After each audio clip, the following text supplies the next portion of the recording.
तो जैसे कि आप देख सकते हैं कि 15 सितंबर को यहाँ पे डीबीए के इलेक्शंस हैं और उसी की तैयारी यहाँ पे चल रही है ज़ोरों शोरों से।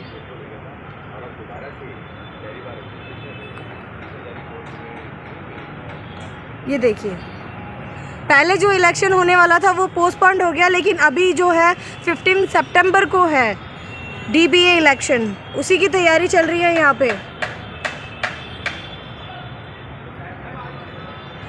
तो आपका नाम बताइए। मेरा नाम एडवोकेट आदित्य खोकर है और मैं यजवेंद्र सिंह को सपोर्ट कर रहा हूँ वाइस प्रेसिडेंट। तो सर वो प्रेसिडेंट के लिए चुनाव लड़ रहे हैं? वाइस प्रेसिडेंट के लिए। तो सर अगर जो वाइस प्रेसिडेंट अगर जो वो बन जाते हैं तो उनका क्या एजेंडा होगा सर, आपको कुछ है? वो यंग लॉयर्स के लिए बहुत सपोर्टिव है और वे चाहेंगे कि यहाँ पे जो फैसिलिटीज़ है यंग लॉयर्स के लिए बढ़ाई जाएँ। जो सीनियर एडवोकेट हैं वे तो अपना काम चला लेते हैं, लेकिन यंग एडवोकेट बहुत सफ़र करते हैं। अच्छा। तो ये भी बहुत ज़रूरी है। और यहाँ पे जो बेसिक फैसिलिटीज़ है जैसे चैम्बर्स की प्रॉब्लम है। हाँ, चैम्बर्स इश्यूज़ है सर, उसके बारे में जो पार्किंग की प्रॉब्लम है ये सब सोचेंगे कि एड्रेस करें। Thank you. चुनाव है और पिछली बार चुनाव किन्हीं कारणों की वजह से पोस्टपोन हो गए थे, और अब कैसी व्यवस्था है कुछ बताएंगे? माई सेल्फ एडवोकेट बीबी मिश्रा और मैं तिजोरी कोर्ट का रेगुलर एडवोकेट हूँ और यही हमारा चैम्बर है। तो किन्हीं कारणों से अव्यवस्था के कारण थोड़ी इम्यूनिटी छोटी हो गई थी इलेक्शन में, सारे वोटर्स अपना वोट कास्ट नहीं कर पाए, तो डिससेटिस्फैक्शन था बहुत से मेंबर्स को, इसलिए इलेक्शन पोस्टपोन हो गया। लेकिन हमारी जो इलेक्शन कमेटी है इस बार काफ़ी हेल्दी अरेंजमेंट किए हुए हैं, तो मैं उम्मीद करता हूँ कि इलेक्शन बहुत ही फेयर एंड ट्रांसपेरेंट होने वाला है और मुझे पूरा भरोसा है कि ये इलेक्शन पूर्ण होगा और फिर रिजल्ट आएगा और एक हमें नई कमेटी मिलेगी। सर ये तो रही इलेक्शन की बात, वहीं हम थोड़ा जानना चाहेंगे कि अभी कुछ देर पहले आप ऑफ कैमरा हमसे कोई डिस्कशन कर रहे थे, तो क्या कुछ आप बताना चाहेंगे थोड़ा सा एक छोटे वक्तव्य के साथ? क्या किस सर वो डेमोक्रेसी को लेके आप जैसे कि आप अपने चैनल के माध्यम से बताना चाह रहे थे कि कैसे लोग आपके साथ जुड़े लीगल तौर पे? Exactly the matter is that law is nothing but common sense. Law कुछ भी नहीं है, कोडिफिकेशन ऑफ कॉमन सेंस है, जो हम आप जानते हैं उसी का कोडिफिकेशन किया गया है। तो लेकिन लॉ जब किताब में लिख दी जाती है तो वो आम जनता के लिए काफ़ी कठिन हो जाता है और इंग्लिश में ज़्यादा लिखा होता है, तो इसलिए हिंदी भाषी लोग समझ नहीं पाते एग्जैक्टली, और कॉमन मैन के लिए बड़ा कठिन हो जाता है। तो मेरा मानना है कि लॉ जनता तक पहुंचाने की ज़रूरत है, और जैसे कि सरकार भी नॉट लिटिगेट मिटिगेट प्रमोट कर रही है, मतलब आप लड़ो नहीं, मध्यस्थता करके मैटर को सॉर्ट आउट करो। तो इसलिए जब तक आम आदमी कानून को इजीली नहीं समझेगा तब तक वो उसका लाभ नहीं उठा सकता है। जैसे आम आदमी कानून को इजीली समझेगा तो वो कानून का और बेटर लाभ उठा अपना बचाव भी कर सकता है, और यदि वो प्रताड़ित है तो अपना पक्ष भी रख सकता है। कुछ लोग जो कानून की जानकारी है उसका दुरुपयोग भी करते हैं। श्योर, ऐसा हमें कई बार लगता है कि दुरुपयोग कर रहे हैं, तो जब हम सदुपयोग करने वाले कानून को न जानना ही दुरुपयोग होने का कारण है, क्योंकि कानून जानता है इसलिए दुरुपयोग कर रहा है। तो जब कानून ज़्यादा लोग जानेंगे तो उसका सदुपयोग करेंगे। तो ड्यू टू नॉन अवेयरनेस, जागरूकता की कमी के कारण ही लोग पीड़ित और प्रताड़ित होते हैं। तो जैसे जैसे जागरूकता बढ़ेगी कानून के प्रति वैसे जो मिसडीड करने वाले लोग हैं उनकी संख्या कम होगी। तो सर मैं ये जानना चाह रही हूँ, जैसे कि आप बोल रहे हैं अभी कि लॉ ज़्यादा से ज़्यादा लोगों को समझ में नहीं है, मैं मतलब नॉलेज में नहीं है कि उनके क्या क्या कानून हो सकते हैं, क्या क्या हो सकता है। तो सर उसके लिए अगर आपने कुछ मतलब ऐसा कुछ तय किया है सर कुछ करने का? देखिए, मैं तो ईज़िली जो भी हमारे पर्सनल क्लाइंट्स हैं तो मैं कानून पहले उनको इजी वे में समझाता हूँ। बाकी मास लेवल पे करने के लिए हमने एक न्याय मित्र नाम से यूट्यूब चैनल है एंड लॉ वाला के नाम से, और न्याय मित्र के नाम से एक हमारा सामाजिक संगठन भी है जिसमें हम डाउन रोडन पीपल जैसे स्लम एरिया और जो भी मतलब ऐसा वर्ग है जो जिन्हें हमें लगता है या उन्हें लगता है कि कानून उनकी पहुँच से बाहर है, उन तक उसके माध्यम से समझने का प्रयास करते हैं, मीटिंग ऑर्गेनाइज कराते हैं। और जो डेली यूज में कानून है, जैसे कि बहुत सारे ऑफेंसेस हैं छेड़खानी से रिलेटेड, चोरी से रिलेटेड या आरटीआई वगैरह से रिलेटेड, एमसीडी के लॉज, चालान के लॉज, तो जिससे आम आदमी डेली लाइफ में रूबरू होता है। तो उन सब कानूनों को अपने न्याय मित्र जो हमारा सामाजिक संगठन है, यूट्यूब चैनल भी है और लॉ वाला, ओके। तो उसके माध्यम से हम जागरूक करने की कोशिश जागरूक करने की कोशिश कर रहे हैं। ठीक है sir, thank you sir. YouTube के अलावा मतलब जहाँ हमें लग रहा है, बाकी यदि कोई डिमांड करता है कि नहीं आप आके यहाँ भी एक कैंप लगाओ, तो हम वो भी कोशिश प्रोवाइड करेंगे। अरे वाह जी। ओके, ये तो बहुत अच्छी है। बीवी मिश्रा, बसंत बल्लभ मिश्रा एडवोकेट, 30 हज़ार 30 हज़ारी कोर्ट में मेरा चैम्बर है। बाकी जिस भी कोर्ट में सेवाओं की ज़रूरत होती है, हाई कोर्ट, सुप्रीम कोर्ट और अन्य डिस्ट्रिक्ट जिला अदालतों में मैं जाता हूँ। ठीक है, धन्यवाद। क्या नाम है आपका? सतीश शर्मा। सतीश जी, जैसे कि चैम्बर टू चैम्बर आप प्रचार प्रसार हो रहा है, और पिछली बार जैसे कि बिल्कुल निरस्त हो गया था चुनाव, और अब दोबारा हो रहा है, क्या कुछ कहेंगे? देखो जी सर, पिछली बार क्या था, लास्ट टाइम क्राउड ज़्यादा भी था, थोड़ा मिसबिहेव भी ज़्यादा था लोगों का, ठीक है ना। उसको लेकर जो एग्जीक्यूटिव थी वो भी कुछ परेशान थी थोड़ी, वोटिंग को लेकर, सबको लेकर, ठीक है। पर जो भी था बढ़िया हुआ था, पर अब उससे ज़्यादा बेस्ट होगा। अब की जो वोटिंग होगी उससे ज़्यादा बेस्ट होगी। सब बंदोबस्त हैं, सारे इंतजाम हो चुके हैं, ठीक है। और बाकी 15 तारीख को हम देखेंगे। जी, आप भी देखेंगे, सब देखेंगे। जैसे कि पिछली बार तो हम देख पा रहे थे कि कंजेस्टेड था बहुत ज़्यादा, जहाँ पे चुनावी प्रक्रिया हो रही थी। इस बार थोड़ा सा अच्छा, बिल्कुल इस बार देख पा रहे हैं कि बहुत अच्छा एक पूरा का पूरा परिसर उन्होंने चुनाव के लिए तैयार करवा दिया। पहले क्या था ना, पहले एक तो डिस्टेंस जो था ना वोटिंग के लिए वो बहुत कम था। अब क्या खुले में बिल्कुल पार्किंग की तरह इस साइड में पूरा दे रखा है। अब ये स्पेस ज़्यादा है और इतना मतलब क्राउड कंजेस्टेड नहीं है अभी, मतलब बिल्कुल ही खत्म हो गया। अब बिल्कुल बेनिफिट है बिल्कुल इस वोटिंग के लिए। जी, हाँ जी। हमारे साथ और भी हैं। जी मैम, आप कुछ बोलना चाहेंगे? ऐसे क्या है, जैसे कि लेडीज़ के लिए अलग लाइन होगी, तो मैं क्या था, मैंने कंजेस्टेड हो गया था, बहुत सी वुमेन्स फेल्ट हो गई थी, बेहोश हो गई थी, एंड बहुत सी ब्लड वगैरह हो गया था। तो इस वजह से उनकी क्या है, इस बार जो कमेटी ने न्यू कराया कि फीमेल्स के लिए एंड जो औरत के लिए उनके लिए लाइन अलग होगी। हाँ, पिछली बार तो ऐसा नहीं था। हाँ, मिसमैनेजमेंट बहुत था। इस बार जो मैनेजमेंट है वो अच्छे से किया हुआ है। जी। इसलिए क्या है, यही होप है मेरे कि इस बार अच्छा होगा, बेस्ट होगा, और लास्ट टाइम में रिजल्ट भी आएगा। फेयर चुनाव होने की थोड़ा सा लग रहा है कि फेयर चुनाव होगा। ऑब्वियसली लग रहा है। टोटली। क्या नाम है आपका? बिल्कुल। Reno advocate Reno. जी। और वैसे आप लोगों की, जैसे कि आप दिल्ली बार एसोसिएशन के सदस्य भी हैं, तो आप लोगों की क्या मांग है कि यहाँ पे क्या क्या चीज़ें ठीक होनी चाहिए? देखिए, अब जो मांगे हैं वो सबने अपने अपने इंटरव्यू में सेम ही सिमिलर बोली हुई है, आप सबके देखेंगे। फिर भी बता दीजिए। यही है कि यहाँ पे मतलब जो यंग लॉयर्स आ रहे हैं उनके लिए कुछ डेवलपमेंट चेंजेस हो, एंड पार्किंग का जो प्रॉब्लम है वो भी हो, सब चीज़ें मतलब सब होगा। आई होप तो यही है। अभी तो क्या लगता है कि फ्यूचर जो जैसे चुनावी प्रक्रिया के दौरान जो चुनाव में जीतते हैं, आपका प्रतिनिधित्व करते हैं, दिल्ली सरकार तक आपकी बात ले जाएंगे, तो क्या लगता है कि वो करेंगे क्या कुछ जो बदलाव आएगा? ऑफ कोर्स आएगा। अब के जो मेंबर एग्जीक्यूटिव है ना, ईयर में इलेक्शन हो रहा है, तो होप तो पूरी है चेंज होगा। तो आपके फेवरेट कैंडिडेट कौन है? No comment. आप भी अपना नाम बता दीजिए, मैं नाम पूछ रहा हूँ। मेरा नाम एडवोकेट सतीश शर्मा। सतीश एडवोकेट सतीश शर्मा। जी। आप भी कुछ अपना वक्तव्य रखना चाहिए? मेरा नाम एडवोकेट हुसैन नकवी है और मैं और हमारे साथ है अजय गौर जी, जो कि प्रेसिडेंट के लिए खड़े हुए हैं 30 हज़ारी कोर्ट में DBA। सर अपना नाम? मैं अजय गौर प्रेसिडेंट पद के लिए नियुक्त कर रहा हूँ DBA में, जो 15 तारीख को चुनाव है हमारे इसी 15 और ये है कि अच्छा, तो ये है कि 15 तारीख को चुनाव है। पहले ये 24 को था, 24 अगस्त को, जो बहुत सारे सर जो 24 अगस्त को था वो पोस्टपोन्ड हो गया, तो क्या रीज़न है, मुझे आप रीज़न क्लियरली बताएंगे?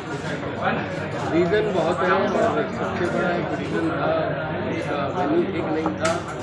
उसको एक तरह से बूथ पे जिस तरीके से कार्यकर्ता खड़े हो गए थे वहाँ के आके, और किस अब मैं बहुत लंबे अगर बहुत ज़्यादा बखान करूँ तो अच्छा नहीं है, अपनी बार की बड़ी बेइज्जती है।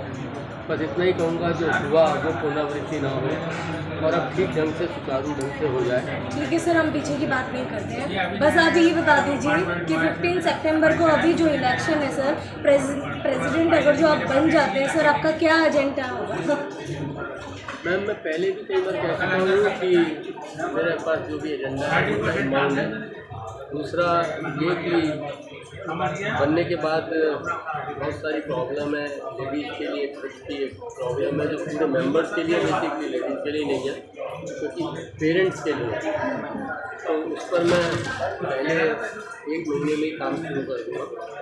और दूसरा ये कि मैंने कहा था कि पहली बार जो है वो 90 डेज़ में जो रजिस्ट्रेशन है वो हो जाएगा, मैं उस पर अभी कहता हूँ। दूसरा ये कि उसके अपने जो भी डेबिट और क्रेडिट होंगे वो सब कैशलेस होंगे, पर कोई भी ये समझ लीजिए 10-20 कोई 50 रुपये तक ट्रांसफर तक कोई होगा तो हो सकते हैं एक्सपेंसिव और लेन देन, लेकिन उसके अलावा जो भी होगा वो सब जितनी ऐप है उससे होगी, तो उससे काफ़ी हद तक मैं समझता हूँ कि ऐसी एक अंकुश लगेगा।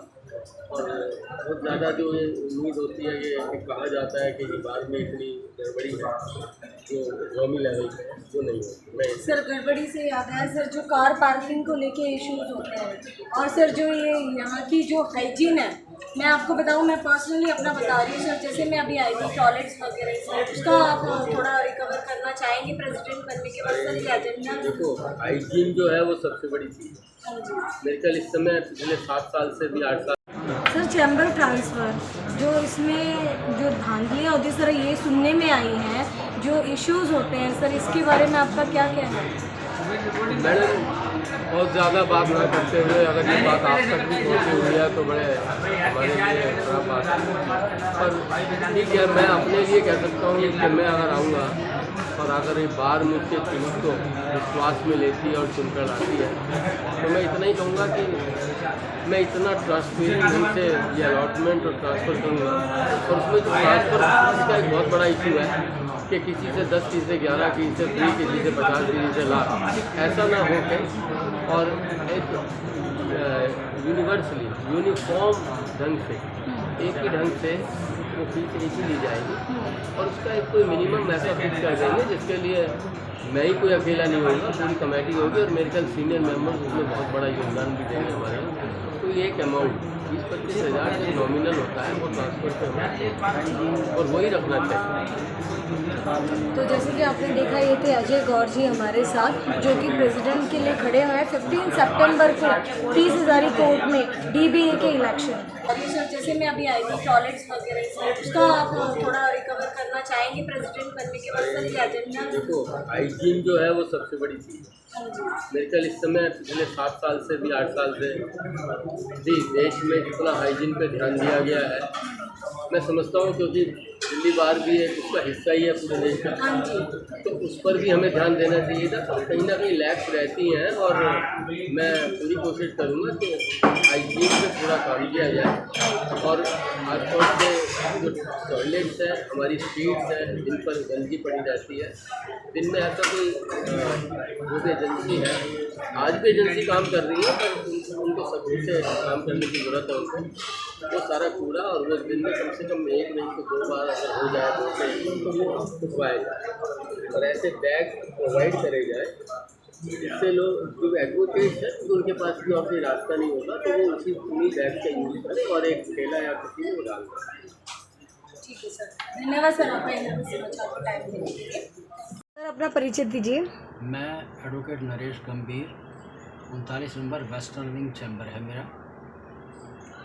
मैं वोटर हूँ यहाँ का, और मैं ये चाहता हूँ कि स्वच्छ लोग बाग एग्जीक्यूटिव में आए, ईमानदारी से आएँ, ईमानदारी से काम करें, लोगों के एडवोकेट्स के वेलफेयर के लिए काम करें, स्वच्छता का ध्यान रखें, जगह जगह गंदगी है और फेयर काम हो सारा।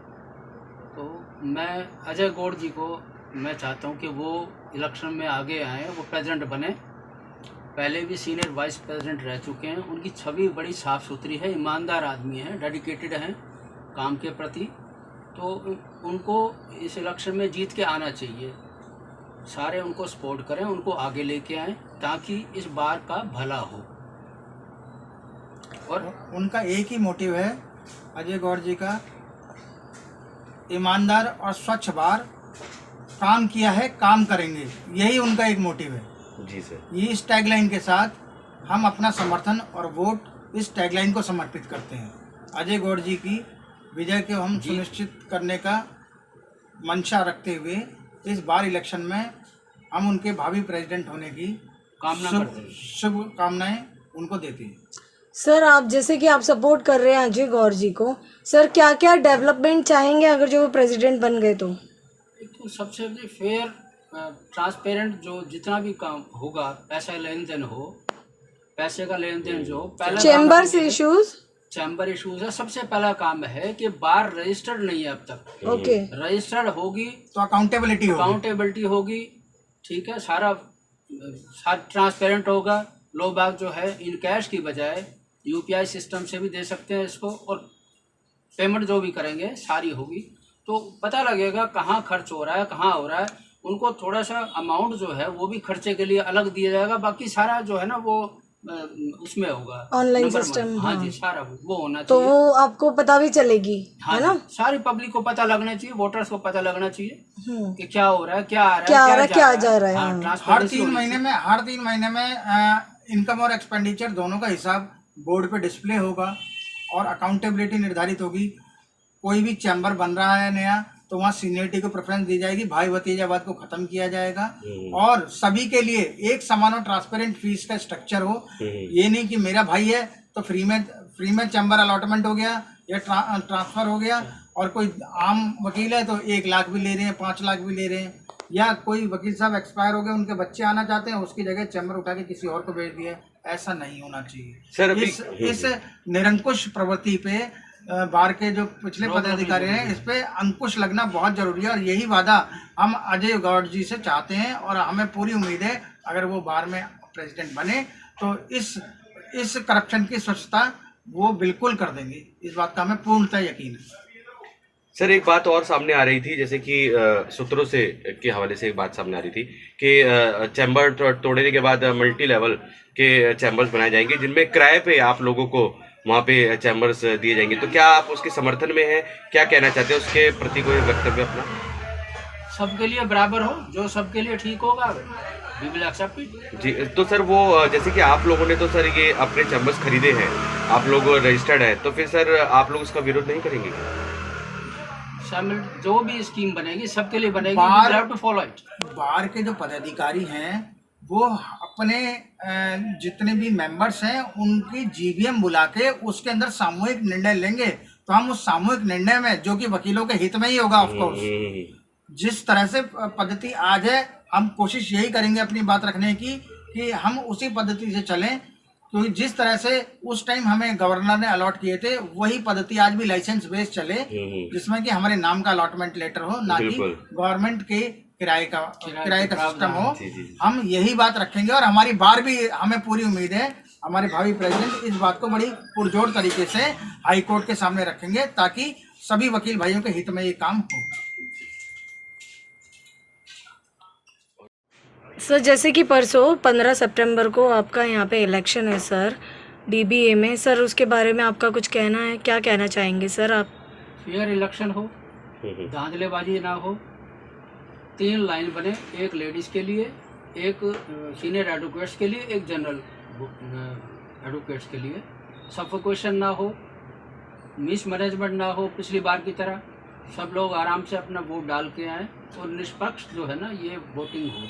सर जैसे कि अभी वोटर्स के लिए छाया में प्रबंध किया जाए ताकि जो लाइन पीछे से लगती हुई आती है गर्मी में और ह्यूमिडिटी में परेशान ना हो, और उनके लिए कम से कम ठंडे पानी की समुचित व्यवस्था हो ताकि आने वाले लोग जो लाइन में लग के आ रहे हैं कम से कम 15 मिनट से लेकर आधा घंटा लगता है, ताकि वोटर परेशान ना हो। बिल्कुल बिल्कुल। सर जैसे कि अभी लास्ट टाइम जो पोस्टपोन्ड हुए हैं सर इलेक्शन, उसमें काफ़ी महिलाओं के साथ भी सर काफ़ी मतलब बदतमीजी हुई है, और सर वो काफ़ी महिलाएं जो गर्मी से परेशान होके भी उनको मतलब चक्कर आ गए हैं, बेहोश हो गई हैं सर।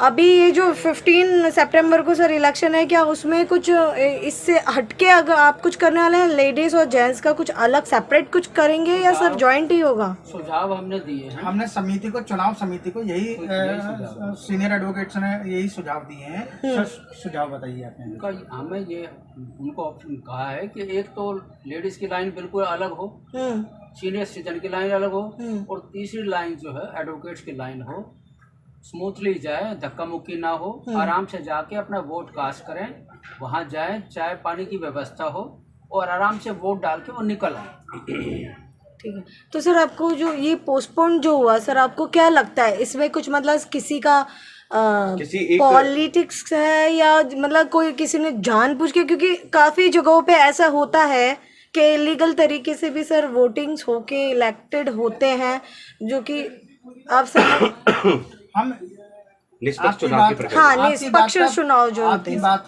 को ही मद्देनजर रखते हुए हमने इलेक्शन कमीशन को फ्री एंड फेयर इलेक्शन के लिए कि अनऑथराइज जो लोग हैं, यहाँ से बाहर के लोग हैं, उनको ड्यूटी पे ना लगाया जाए। यहाँ के बाहर के लोग जिन्हें आपस में कम से कम एक दूसरे को रिकॉग्नाइज करते हैं, उन्हीं को ड्यूटी पे लगाया जाए, ना कि बाहर से तीसरी बार के आदमियों को बुला के, रोहिणी या द्वारका या फिर कड़कड़ुमा से बुला के उनको चुनाव की ड्यूटी में ना लगाया जाए, ताकि फेयर इलेक्शन हो, बाहर के लोगों का इन्फ्लुएंस बिल्कुल ना हो। यही हमने सुझाव चुनाव के इलेक्शन कमीशन को दिया है। ठीक है सर, आशा करते हैं इलेक्शन कमीशन इस पर संज्ञान लेके हमारे सुझावों को अमल में लाए।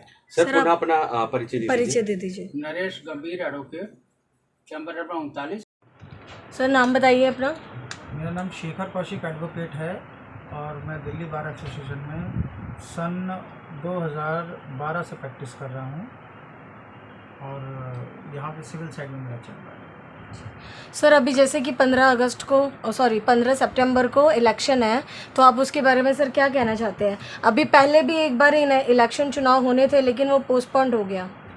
जी मैडम, 15 तारीख को अब री पोलिंग का दिन है, क्योंकि एक बारी पहले पोल अनाउंस हो गया था। पहली बार पोल में कुछ गड़बड़ियाँ कुछ इलेक्शन कमिश्नर और कमीशन की तरफ से रहीं, कुछ यहाँ के लोगों की तरफ से रहीं, तो कुल मिला के चुनाव को रीपोलिंग कास्ट होने जा रही है 15 तारीख को, जिसके अंदर प्रधान, उप प्रधान, सेक्रेटरी सभी लोगों को दोबारा से मौका दिया गया है और उसके अंदर सभी वोटर्स अपना अपने वोट का प्रयोग करके यहाँ पे नई जो बार है उसको लाने में, पदाधिकारियों को लाने में अपने बहुत महत्वपूर्ण योगदान देंगे।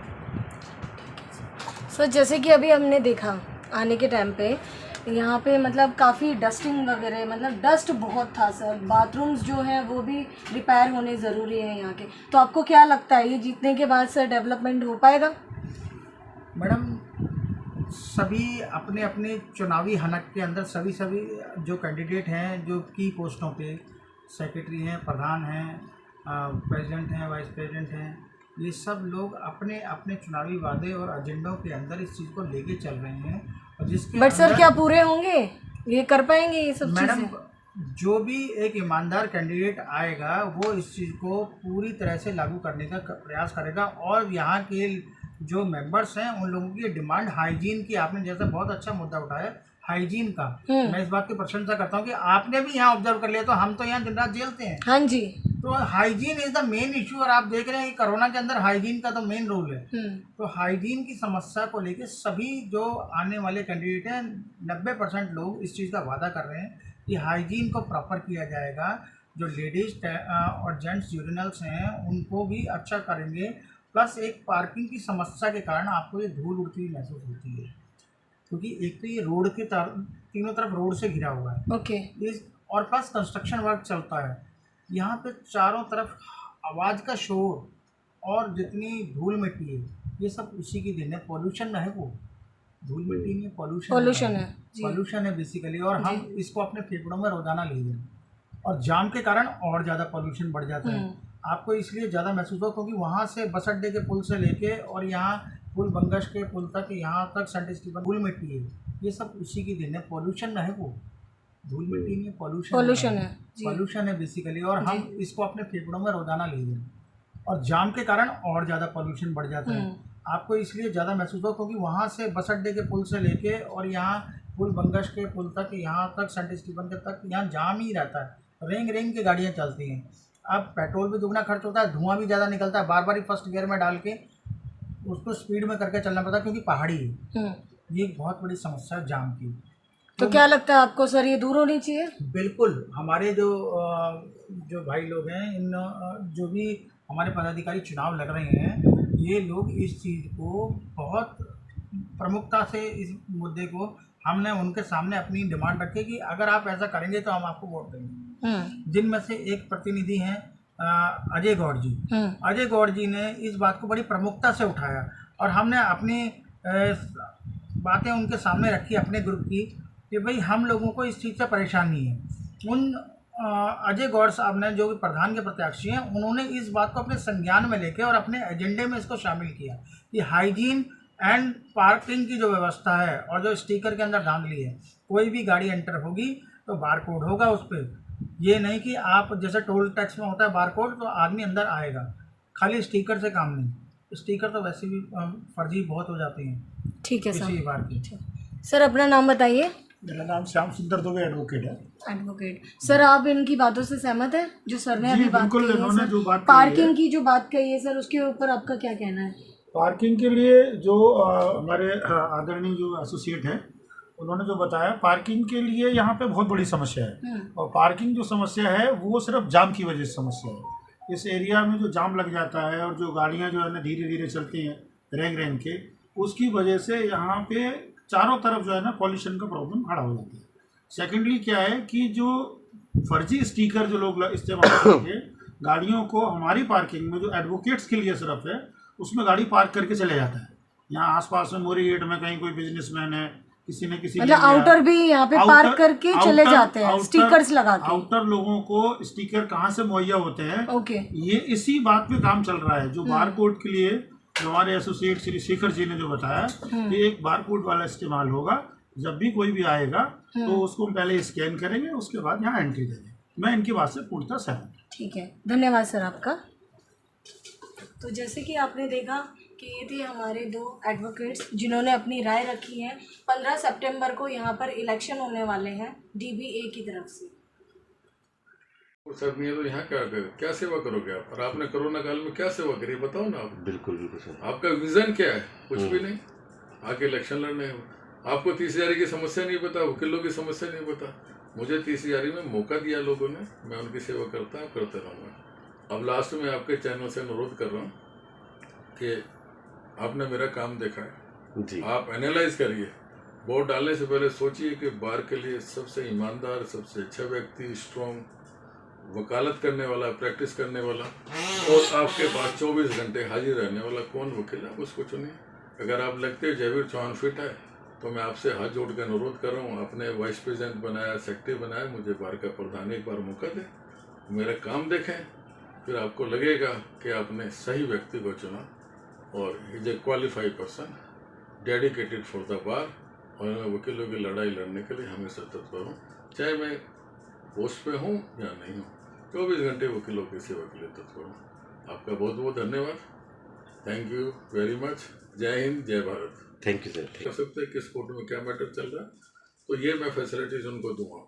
दूसरा के 30,000 के बाथरूम आप देखो, 30,000 घूम रहे, कितने गंदे बाथरूम। बिल्कुल सर, बहुत सर, इतनी सफाई की गंदी व्यवस्था है, पीने के पानी तक की सर, पीने का तो है ही नहीं, पानी नहीं आ रहा है तो सर। पीने का पानी ये का भी सारी व्यवस्था नहीं समस्या मैं आपको सोल्व करके दूंगा। है। जी जी, रोडों पे सर इतने मतलब डस्ट है बहुत ज्यादा। बाहर का स्टाफ काम नहीं करता क्योंकि कंट्रोल नहीं है। काम कहाँ से करेगा? आपने उसको पैसे इकट्ठे करने की ड्यूटी लगाई, पार्किंग से करो, वो करो, ये करो, कहाँ से करेगा काम? आपका कंट्रोल ही नहीं है। जी जी जी जी और देखिए, एक यंग लायर की बहुत बड़ी समस्या है। मेरे पास यंग लायर आते हैं, जी सर, वो कहते हैं सर काम नहीं है हमारे पास, हमें LC रिसीवर अपॉइंट करो। जी तो मैंने अपने टाइम में व्यवस्था की थी यंग लायर के लिए। एक 25 साल से 30 साल से लड़ाई लड़ रहा हूँ दिल्ली सरकार और सेंट्रल गवर्नमेंट से कि आप यंग लायर को स्टाइफंड दो। जी सर, जिसकी 7-8 साल तक की प्रैक्टिस है उसको आप 10,000 रुपये महीना, कई स्टेट में प्रोविजन है, जी तो मैं उनको स्टाइफंड दिलाऊंगा क्योंकि अभी आपने देखा कि वकीलों के लिए पहली बार वेलफेयर स्कीम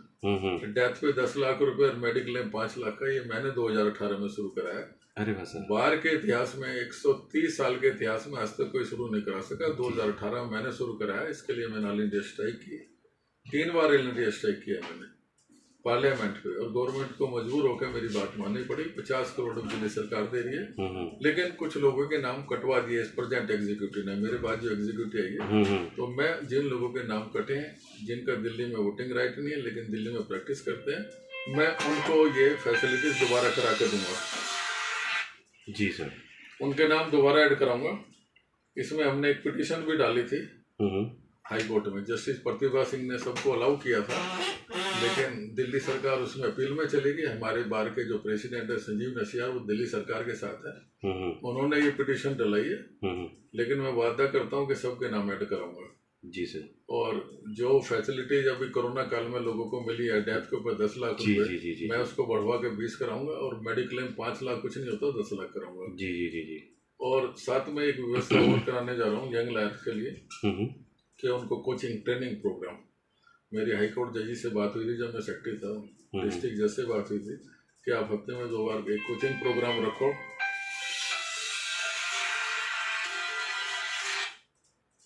एक कोचिंग प्रोग्राम रखो जिसमें यंग लायर को हम कोचिंग दें कि आपने सिविल में कैसे प्रैक्टिस करनी है, क्रिमिनल में कैसे करनी है, और साथ में अगर जुडिशरी में जाना है तो उनको फ्री कोचिंग का हमारे पास सेमिनार हल है लाल सिंह साल, हम उनको फ्री कोचिंग देंगे। और उस कोचिंग का जो एक्सपेंसेस होगा वो हमारे डीजे साहब से ही बात हुई थी। मेरे 10-15 महिलाएं बहनें बेहोश भी हुई, कुछ सीनियर एडवोकेट भी बेहोश हुए, उनको फर्स्ट एड दिलाई गई।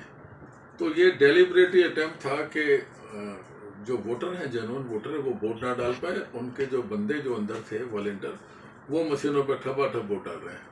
और उनके पास एडवांस में एक नया सिस्टम शुरू किया कि एक सिंपल पर्ची, उससे आप वोट डालेंगे। वो 700-800 पर्ची उनके पास ऑलरेडी उनके चैम्बर में थी। तो जो इलेक्शन कमीशन टोटली बाइस था, मैनिपुलेटेड था, करप्ट था।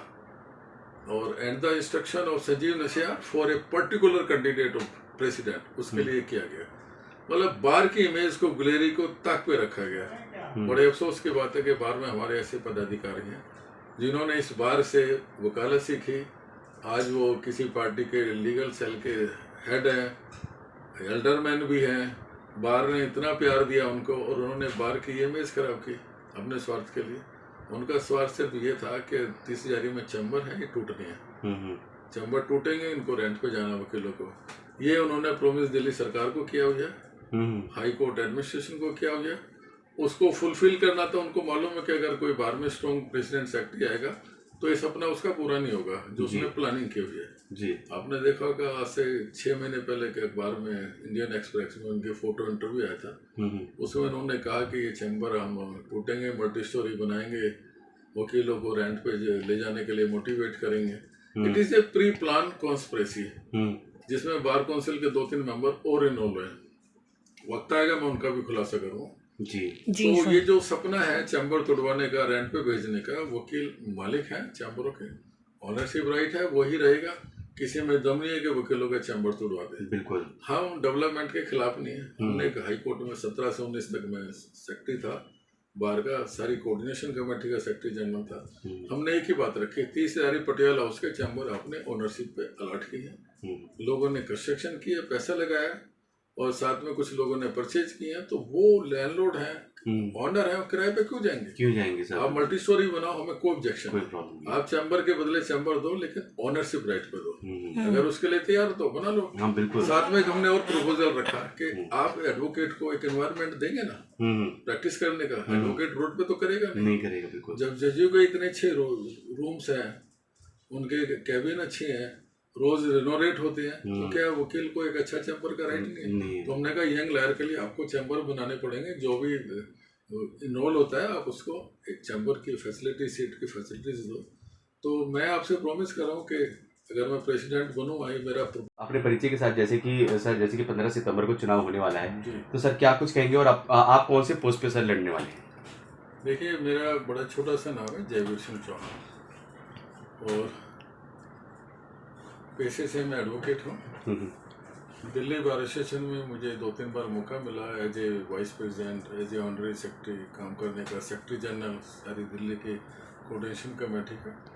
और मैंने वकीलों की बहुत सेवा की है, बहुत काम किए जो हिस्टोरिकल वर्क है जो आज तक हो ही नहीं सके। जैसा कि अब आप जानते हो, आपने कहा कि 15 तारीख को इलेक्शन है, तो पहले 24 अगस्त को इलेक्शन था।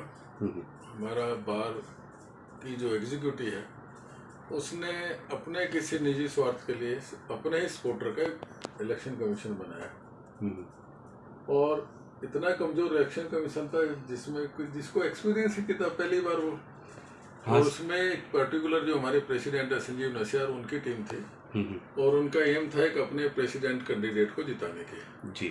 तो जहाँ पे 500 लोग वोट कास्ट नहीं कर सकते, वहाँ 6000 लोग कैसे कास्ट करेंगे जी। बिल्कुल, ये डेलिबरेटली एक ऐसी जगह चुनी गई जहाँ इलेक्शन हो ही नहीं सकता जी। और वहाँ पे जो वॉलंटियर थे जी, वो उनके अपने जितने बार के, जैसे कड़कड़ोमा, आसाके, द्वारका, रोनी, सोनीपत, उन बार के जो एडवोकेट थे या नॉन एडवोकेट थे, उनको उन्होंने वॉलंटियर रखा डेलिबरेटली, जिसको किसी को नहीं मालूम था कि रात रात में उनके आई कार्ड बने और वो सुबह इलेक्शन करा रहे थे। इतना क्योस हुआ कि किसी के लिए कोई फैसिलिटीज़ नहीं। मेरी बहुत सारे सीनियर एडवोकेट जो हमारे सीनियर हैं, जिनसे हमने काम सीखा है, उनको इतनी परेशानी हुई कि वो वोट नहीं डाल पाए। मेरी महिला बहनें जो वकील हैं, उनके साथ बदतमीजियाँ हुई। आप सोच नहीं सकते कि हिंदुस्तान की सबसे बड़ी बार में ऐसा देखने को मिला।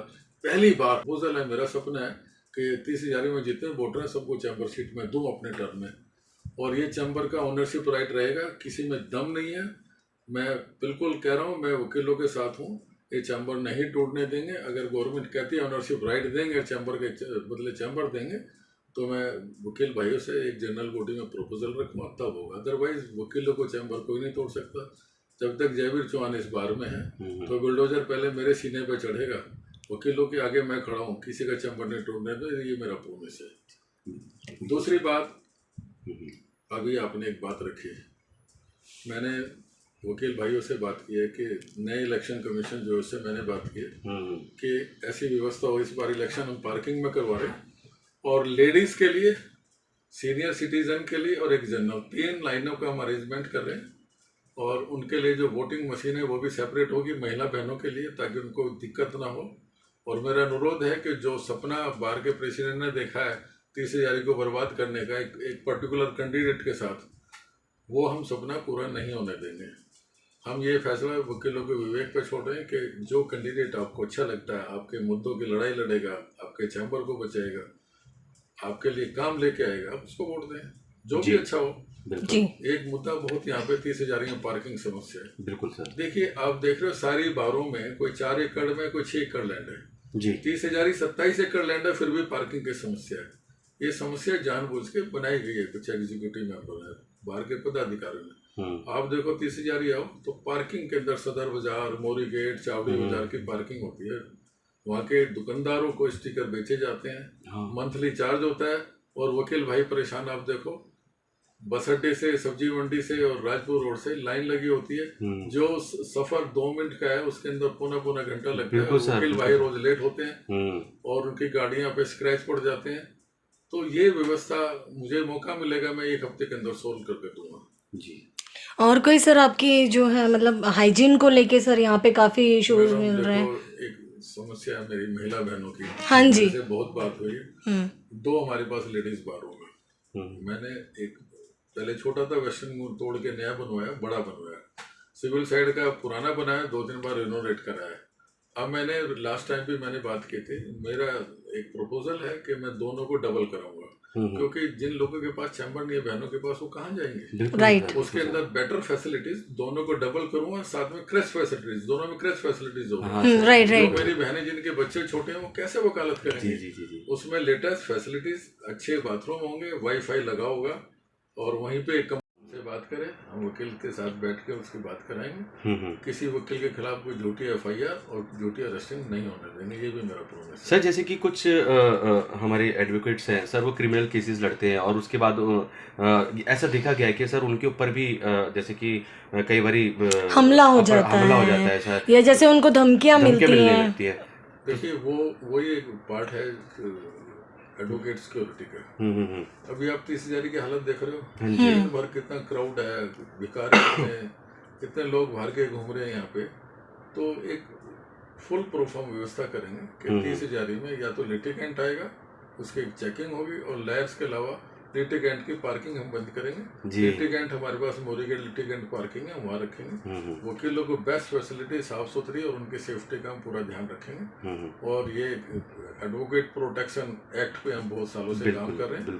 गवर्नमेंट से बात करेंगे कि उसके ऊपर एक फिक्स लॉ बने जिससे वकीलों को प्रोटेक्शन मिले। और साथ में हमें कोशिश कर रहे हैं कि बहुत साल 30 साल से मैं लड़ाई लड़ रहा हूँ। जैसे सुप्रीम कोर्ट की सोसाइटी है, लायर सोसाइटी है नोएडा के अंदर, ऐसे 30,000 के लायर के लिए एक रेजिडेंशियल सोसाइटी की हम व्यवस्था करेंगे। ये मेरे सारे प्रोग्राम है जो मैं 2002 साल में, अगर मैं प्रेसिडेंट बनता हूँ, 2 साल में करके दूंगा। ये मेरे प्रॉमिस नहीं है, वादे लोग तोड़ने के लिए करते हैं। ये मेरा विजन है कि जो मैंने करना है और जो मैं बहुत सालों से कर रहा हूँ। इतिहास गवाया कि कोई सरकार वकीलों को 10 रुपये नहीं देती, मैं 50 करोड़ रुपए दिला रहा हूँ। बिजली जो डोमेस्टिक से कमर्शियल हो गई थी, डोमेस्टिक मैंने कराई है, ठीक है ना। और बार के अंदर मैंने कम से कम 8 से 9 करोड़ का काम कराया दिल्ली सरकार से, बार के फंड से नहीं कराया। बार का फंड हमारे पास बहुत है। और एक और मैं आपसे वादे कर रहा हूँ, कोरोना काल में जिन वकीलों की डेथ हो गई है, उनके फैमिली में कोई कमाने वाला नहीं है, उनकी महिला जो हमारी बहनें हैं या बेटियां हैं या बच्चे हैं, उनकी पढ़ाई सुचारू रूप से चले, उसके परिवार को बार में नौकरी देंगे। 100 लोगों का हमारा स्टाफ है, हम उनको नौकरी देंगे। यहाँ जो दुकानें हैं मैं प्रोड्यूस कर रहा हूँ, फ्री में उनको दुकान अलॉट करेंगे। उसके परिवार, किसी भी परिवार की डेथ होती है वकील की, उसके परिवार के पास संसाधन नहीं है, तो हम उसको बारे में ये फैसिलिटीज देंगे ताकि बच्चों का पालन पोषण, क्योंकि वो भी हमारा परिवार है जी। बहुत सारी चीज़ें हैं, ये सारी चीज़ें मैं इसलिए जानता हूँ कि बाहर से बहुत सालों से जुड़ा हुआ हूँ। और मैं सिर्फ 30,000 में इलेक्शन लड़ता हूँ, 30,000 की सेवा करता हूँ वकीलों की। मेरा कोई मिशन नहीं है 30,000 से बाहर जाने का। यहाँ कुछ लोग आते हैं बार कौंसिल लड़ने के लिए, कुछ लोग आते हैं यार 30,000 में लड़ेंगे, पार्टी का टिकट दे देगी। मैं बहुत अच्छी पार्टी से बिलोंग करता हूँ, हिंदुस्तान की सबसे बड़ी पार्टी से बिलोंग करता हूँ, और मेरा कोई मिशन नहीं है कि मैं उससे टिकट मांगूँ। मुझे बहुत पहले मिल रहा था, मुझे जरूरत नहीं है, मेरी इतनी। जैसे कि आपने देखा कि हमने काफ़ी वकीलों से भी बात करी है, उनका जो एजेंडा है, जो भी प्रॉब्लम्स है उनकी उन्होंने शेयर करी है। और जो भी प्रेसिडेंट, जो भी वाइस प्रेसिडेंट, जो भी बनेगा, जो अपनी पोस्ट पे आएगा, उनका क्या क्या वो प्रॉब्लम सॉर्ट आउट करेंगे, उन्होंने वो एजेंडा अपना बताया है। आपने देखा जो भी प्रेसिडेंट के लिए खड़ा हो रहा है इलेक्शन में, जो भी जीते 15 सितंबर को, उन्होंने यही वादा किया है कि जो भी अभी न्यू इंटर्नशिप के जो वकील्स हैं, जो एडवोकेट्स हैं, उनको सैलरी प्रोवाइड की जाए। मंथली 10,000 रुपीज़ पर मंथ उनको सैलरी प्रोवाइड होनी चाहिए, क्योंकि अभी उनके पास कोई भी सैलरी नहीं आती और वो काफ़ी सर्वाइव कर रहे हैं। जो भी ट्रेनिंग के लिए जो भी वकील आते हैं, जो जूनियर वकील्स हैं, जो जूनियर एडवोकेट्स हैं, उनको भी सैलरी प्रोवाइड करी जाए। और ये देखने वाली बात होगी कि 15 सितंबर को जो चुनाव होने हैं और जो भी जीते, अब ये देखने वाली बात है कि आगे ये अपना एजेंडा पूरा करेंगे इन 2 सालों में या नहीं। मैं रीना, इंद्रप्रस्थ समाचार, दिल्ली।